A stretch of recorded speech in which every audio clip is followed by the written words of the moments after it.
it's time to go ahead and move on to the chassis.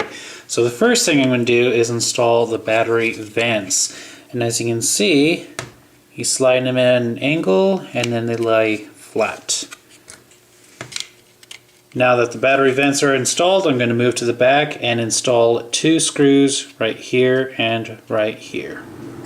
Alright, now it's time to move back to the front. For these 2 screws, it's a little bit more complicated. What I need to do is flip the chassis over. I have a servo plate, which I'm going to lay into this groove.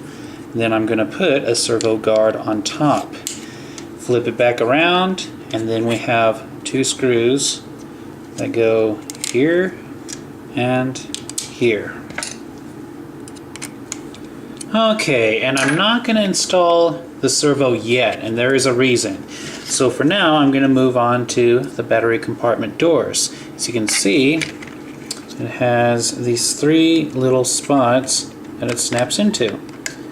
Just like that.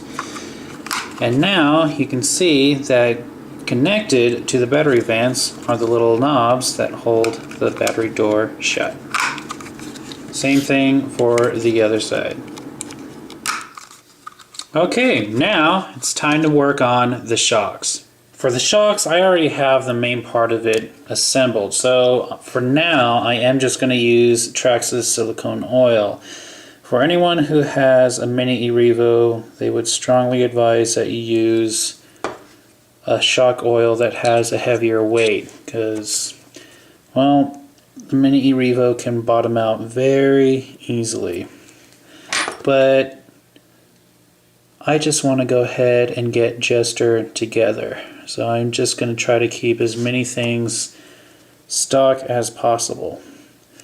So yes, now that that is filled, just go ahead and screw on the shock cap. Now we've got this little adjuster ring which slides on, and then you can just screw it. I guess we can go ahead and put it all the way at the top for now.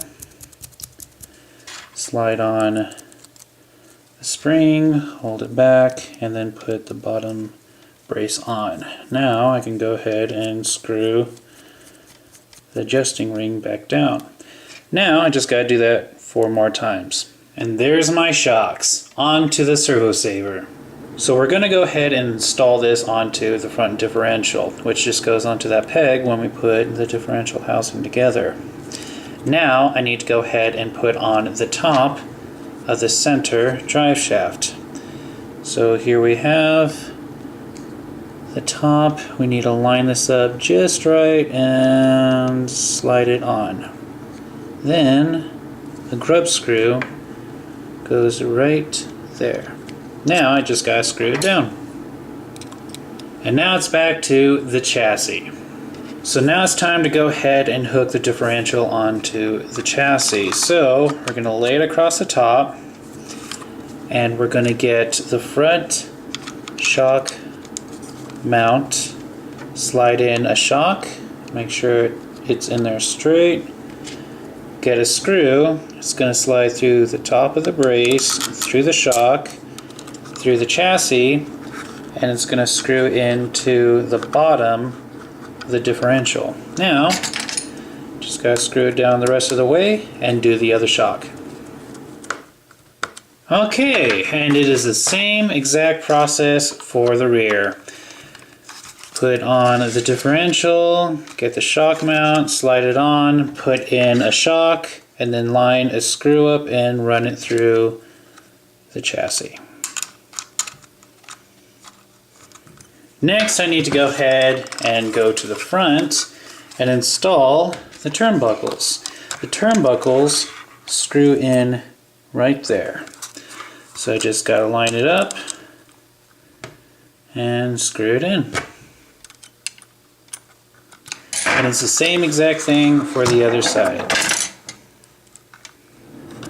Okay, and we're done with that. Now I can install the servo. Now this has already been centered, and what I mean by that is I hooked it up to the receiver box, turn it on, and let it center itself out. That way when I hook it up to the servo saver, it will be straight.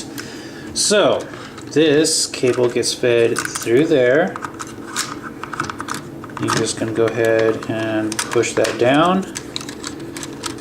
Get the servo saver, straighten it all out, and hook it up. Just like that. And now it's time to install a screw right there. Now that that's tightened down all the way, I'm going to get the servo guard, put that on top of the servo, flip it back over, and just like before, install 2 screws, one here and one here. Alright, and that is all that I'm going to be doing for this video.